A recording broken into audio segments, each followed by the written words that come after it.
Yo, what's up, everybody? Welcome to another episode of the Pitch Perfect podcast. I am your guest, Richie, and today I have a very special guest, which is Junior or RAHEEM7ii, that you may know from Twitter. Say hello. Yeah, what's up? I'm Junior. Some of you may know me as RAHEEM7ii, and I'm happy to be here. So today, me and Junior are going to be talking about Chelsea versus Man City. As we all know, that's the big game for the opening weekend of the Premier League season. So, what are your thoughts on that? Well, in terms of the opening game, based off of like our current three seasons and everything, I think we beat you pretty comprehensively. But then again, last season I thought that as well, and you also gave us some of the hardest games like of the season. So Yeah, we go either way, really, right? yeah, I hear. Like, I get where you're coming from because our preseason has seemed lackluster. It's been underwhelming, but to beat us, yeah, I can see that, but I think we'll put up a pretty good fight. Because personally, I think with preseason, what my thoughts on preseason is it's mainly to build up fitness and to get used to our tactics and all that. And since there's 10 days now until the opening weekend, we have 10 days now back in England. No traveling. We're going to be at Cobham day in day out. We'll have time for Enzo will have time now to talk to the players, get to know them better, and they'll have time instead of traveling to different states every 48 hours. They'll have time now to actually be instilled with his training regimes.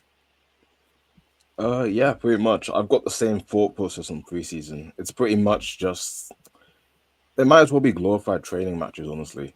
Just to Honestly, get man. just to get fitness, to evaluate some of your new signings, like the youth.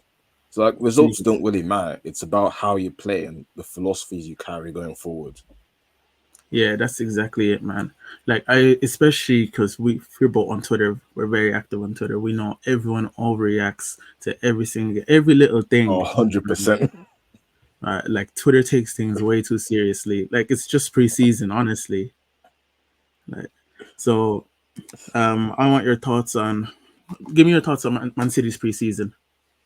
Well, I didn't watch too many of the games, mainly because of like hours and because Yeah, preseason's kind of just like it's kind of just there for me. But from what yeah, I did watch, Oscar Bob was lying on fire, man. yeah, It's like man. he He's went crazy this preseason. Like every game I watched, he was like a 7 or 8 out of 10. One of the best players on the pitch. And I really hope that we do integrate him into the first team better this season. yeah, Because I don't want like another situation where he leaves and then goes to thrive at another club like Palmer pretty much. yeah. Nah, because during the Chelsea City game, him and Haaland are obviously your two best players. But personally, if he was there available, I'd take him without a second thought. Honestly, he's unbelievable. Like seemed like an elite player, especially that goal against Newcastle where he did croqueta around Dubravka was or Nick Pope. I Yeah, think it was just Dubravka, but yeah, that was insane, man. yeah, It's man. like Hey, it's like that goal was when I knew he could hack at the top level. yeah, for sure, man. Pep better integrate him nicely this season, or the clubs are going to be surrounding him like sharks in water. Yeah, man. It's like we've got we've got Savio, we've got Doku, we've got Bob. Yeah, We've got three really young, exciting wingers, and I hope we just integrate them well for the season. yeah, man. Because like this is a change from the Man City wingers you've had the past like 2 or 3 seasons. Because when Pep first came, it was like direct wingers, and then you had your Grealish and Bernardo being thrown out wide. It was like you had a bit more ball retention. Like, what are your thoughts on wingers like that, especially in the Pep system? I think my followers already know like what I think about them, but in general, I'm just not a fan of like the ball retention type of wingers. I much rather my wingers be like dynamic and be a threat because one, it's more entertaining, and two, it just causes more uncertainties around the opponent's box, and that Yeah, for opens sure. up chances. With guys like with ball retention wingers, what I tend to find is that they're way too predictable, even as a viewer. It's like you can tell they're either going to hold onto the ball and wait for backup or just pass backwards. And I don't know. Honestly, It's just not very exciting for me personally. like when Jack Grealish moved to City, I was very excited because Aston Villa Jack Grealish was great to watch. You know, he would glide past players, make it look so easy. But then when he came to City, it was like, okay, first season, he was obviously being a ball retention winger. But you think, okay, that's not just first season under Pep, getting used to the new system. But then the next 2 seasons, it was just the same things. They're like, okay, Pep adjusted his tactics, but it's just very boring on the eye to watch. And then when you guys signed Doku, I was like, okay, I'm excited now. And Doku, yeah, he may have struggled bits and bobs like last season, but he's still a very exciting young winger, and I think he went very under the radar at the Euros personally.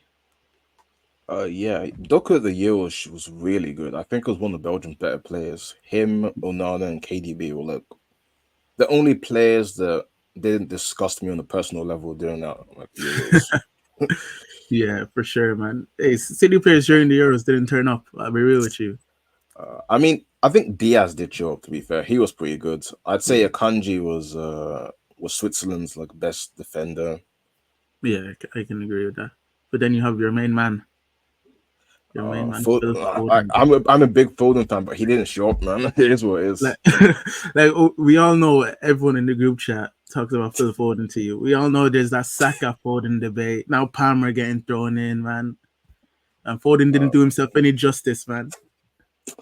I mean, at the end of the day, we got like the Player of the Year thing coming up, so it's not the end of the world in it. But True, I'm true. hoping for.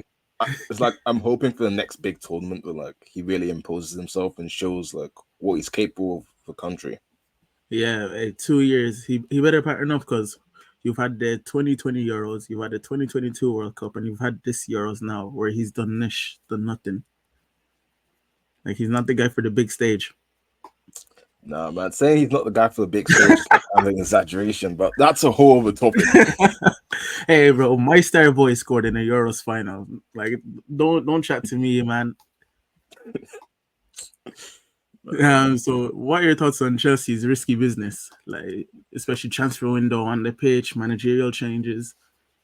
Well, Chelsea, like from an outsider's point of view, anyway, I can't say for sure, but just looking from the outside, it seems to be like a really chaotic place right now. Like a lot of guys going, a lot of guys coming in, and I feel like some of the transfers, I feel like you haven't gone for experience or like pedigree Mm, as much, but more investing in potential, which isn't necessarily a bad thing, but I feel like you should have invested in more proven players, if that makes sense. Like yeah, I get you. the fact that you've got like 4, 5 keepers and like no one knows who the first keeper is kind of like concerning to Yeah, me. okay, yeah, I hear that. I hear that. Like when people talk to me about experienced players, it's like, okay, you want experienced players, but first of all, you have to tell me what positions you want the experienced players in, and it's like who out there is an experienced option. Because every time I hear experience, like, people tell me striker and then Victor Osimhen, and I'm there like, I'm not a big Victor Osimhen fan. I'll be honest with you, he's not the guy for me. So if you were in a Yeah, I hear that. Chelsea, if you were in Chelsea's position, who would you say would fit the bill in terms of experience For like strikers or just in general? in general? Well, like given you spent like what, how much, like 1 billion or so, Yeah, we've sent around that. Yeah. I feel like you could have gotten maybe like Mygan as a keeper, Yeah. uh, as a winger instead of Mudrik. Maybe like add a bit of money, you get Leao or something. Yeah. I hear that. I hear that. Because, oh, like with Mudrik, I'm a fan of Mudrik because I see his potential, but we all know he's still raw, shall we say? Yeah, he's Like, raw as fuck, man. yeah, man, 62 million. Like people exaggerate with the transfer fee, but 62 million on a raw player is obviously going to be a risk, especially at a club like Chelsea. And Yeah, then you had Rafa Leao who won MVP in Syria, and he was there for the taking before his new contract, but now 150 mil release clause. I hear the Manyan shout though, because I've been saying for a couple of years now he's a keeper that we should definitely have gone for. yeah. I feel like in midfield you could have also tried for Rice because you'd been linked to him for quite a while before. Hmm. Yeah, So I we feel like were. if you had gotten like those three and built like a youthful side around them, it could have kind of worked for me. Yeah. So you're saying Rice over Casado is what we should have gone for? Not necessarily over Caicedo because I do Yeah. rate him as well, but I feel like I don't know. I feel like Rice could have been a great option for you. Yeah. See, the way I think of it is because you think about it. We've gone through Graham Potter. We've gone through. We had Thomas Tuchel serve last season. Now we have Enzo. With the way our managers have been appointed, you could see the technical directors, Win Stanley and Lawrence Stewart, have a set style of play in mind. You get me, especially with the signings we've made. It's like with the signings we've made and the academy players that we bought up in terms of Tyreek George and Josh Achapong and Levi Colwell. We want a possession-based team, and yes, Arsenal are a possession-based team, but they don't. They're still a very direct team, if that makes sense. So they're Yeah. not passing around as much as how we're gonna play our City play. You get me? So would Declan Rice have been that type of player that we should have signed to fit the system? I mean, I think like the whole thing about Rice not being able to pass is kind of overdone on Twitter, if you get me. Mm-hmm. I Yeah, feel like if I feel like provided you partner him with like a suitable provided you partner him with a suitable partner, like it's not yeah, that big of an issue. And I think someone like Rice would allow Enzo to thrive more yeah. because I like hear that. I hear that for because sure. as much as I rate Caicedo, I don't think Caicedo or Enzo is like an ideal pairing. Yeah, yeah. I hear that. I hear that. Especially with like with Maresca's system, he likes playing like a lone six and then two eights, and then by the Real Madrid game the other day, Enzo's an eight has never properly worked, has it? Oh, He's not always really. he's always been like a deep laying playmaker, and then you have Casado, who's always been, let's say, a destroyer of sorts. So it's like two players occupying the same role, and then you have Romeo Lavia also coming through, who's arguably been our best player this preseason. So I hear it because it's squad building, really, isn't it? Yeah, yeah. Like Yes, I think Maresca's a good coach, but I just feel like the squad building could have been better. yeah, yeah. Speaking of Maresca, what are your thoughts on him? Uh, I've not watched him that much because like he was at Leicester, but from what Yeah, I've heard and from what I watched in like the preseason, yeah, it seems like he's a coach that like is going to emphasize positional play above all. Like yeah. he's that Pep model coach who wants players to be in specific areas at all time, Mm, and I feel like as a result of that, maybe Palmer's going to be a 10 this season because him in those central areas is going to do more damage than him being like a touchline winger, if that yeah, makes he's sense. gonna start for sure. Yeah, like under Maresca, we know wingers get freedom. They got a lot of freedom, and Palmer is a touchline winger. Like he's not really that guy to be a touchline winger, is it? Isn't he? Yeah, He's yeah. more of like a playmaker, get the ball, try create things, and still he has an eye for goal. So, do you think Palmer will excel under Maresca from what you've seen of Maresca? And of course, Palmer did play under Maresca at City's under 23s as well, or 21s even. I think he should honestly. Like, Yeah, there's no reason why he shouldn't thrive. yeah, because I've seen many Chelsea fans because of what we know of Maresca, and then you have Palmer. Palmer obviously relies on freedom because Palmer has that magic around him, and because everyone thinks Maresca is focused on positional play, they think Palmer won't get that freedom under him. So you think it's the opposite? Yeah, I think with guys like Muesca, Pep, etc., etc., there's a certain level of freedom he affords his best players. Like, if you look at KDB with us, for instance, there's always a certain degree of freedom he's got with his role. Like he can drift to the right, to the left sometimes, Yeah, and Pep just allows it because he's that good. And I feel like with your squad, like Palmer is kind of the equivalent of that, where like he's so good, he's so clearly your best player, but like Muesca is just gonna give him that liberty to do what he pleases essentially in the middle. yeah, and then just work around it. Yeah. Yeah, okay, I hear it. And speaking of Pep and his system, what are your thoughts on? So first of all, City have completed a repeat, and you have Pep. So Pep is what on contract ending next year, is it? Yeah. Yeah. So just general thoughts on Pep himself, what he's changed on Man City, and since you've won the 4P, what is the goal now for the future for City? Well, I guess the goal for the future is to win the 5P. Like, there's Yeah. not really. But in terms of like changes, like since Pep's come, we've never really stuck with a core system for more than 2 seasons. Yeah. like 16-17 was kind of different to 17-18, and 17-18 was different to 18-19, and so on. Yeah. So I think this season the big change we will make is going back to traditional wingers, like and moving away from that wing fielder sort of profile that we've used for the past 2 seasons. Mm. So it'll be interesting to see how we set up with like Savio, Doku, Bob, and Yeah. it'll be interesting to see how much of a role Grealish plays in this new system. Yeah, I hear. And is there any players you're looking forward? We've already discussed Oscar Bob, but is there anyone else you're looking forward to watching a lot more this season? I think Doku is going to take a big step. Like his Yeah. performances towards the end of last season were really reassuring. It's almost like he matured as a player so quickly, and I feel like most players typically improve in Pep's second season. Like they Yes. always take a huge step up. So I'm excited to see what like Doku can deliver. Yeah, especially I feel like people forget with Daku, he's still very young and he came from a whole different country, new language, new culture, still playing under one of the best coaches, not even one of the best, probably the best manager of all time. So obviously he's gonna have to adapt and get used to his surroundings. So I feel like people don't take into account that. Oh yeah, definitely. So moving on, what are your expectations for both teams this season? So we'll start with Man City for you. Let's see. In general, I like at least one trophy. So like preferably like a title or UCL. Although Yeah, like an FA Cup isn't the worst, but like yeah. when Do you when you expect to win the Prem?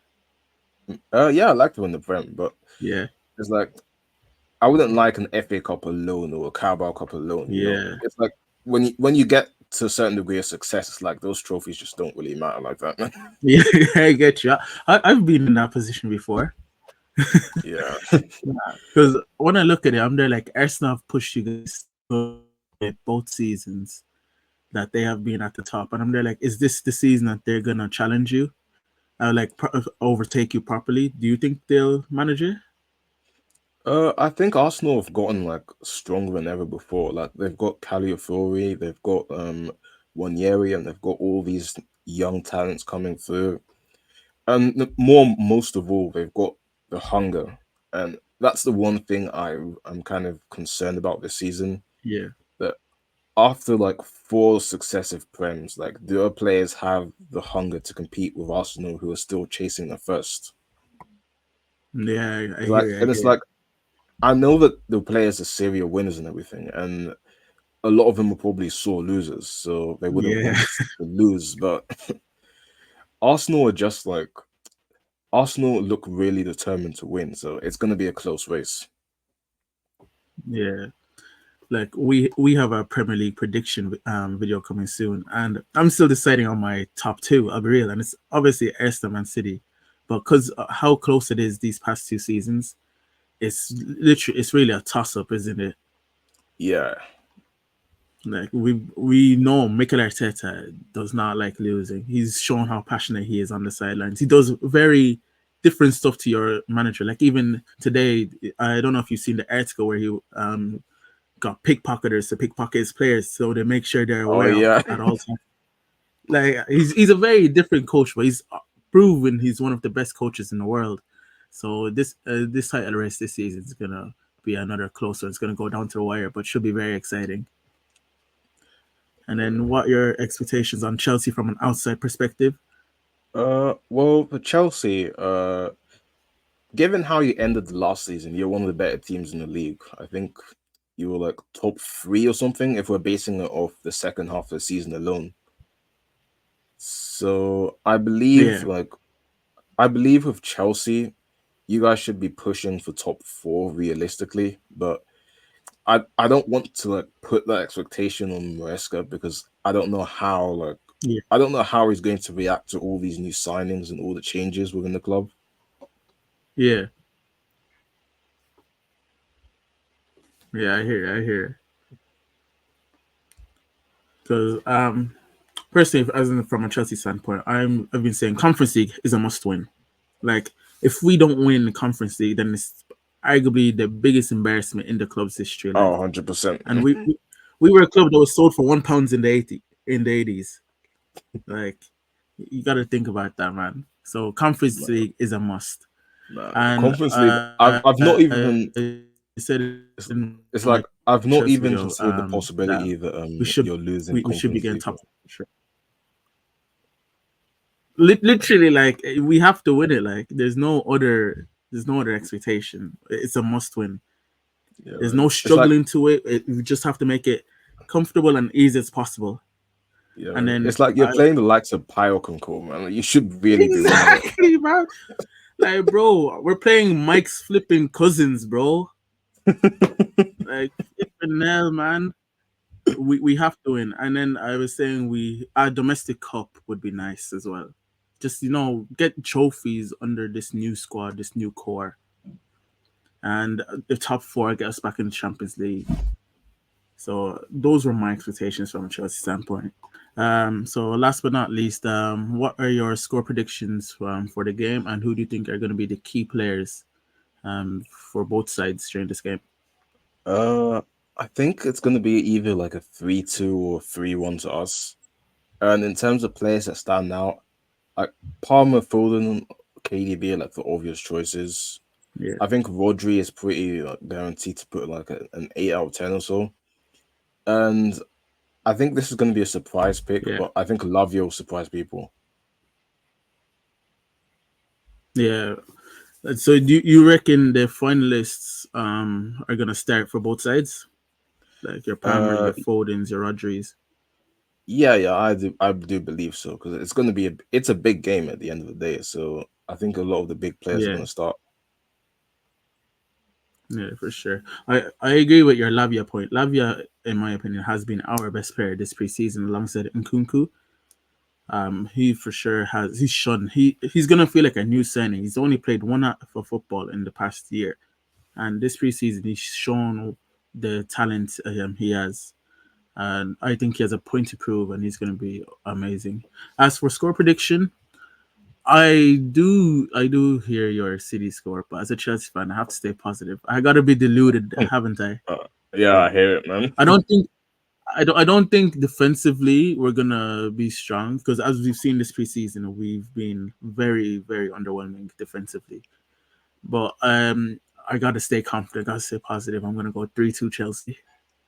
Fair enough, man. I hear it.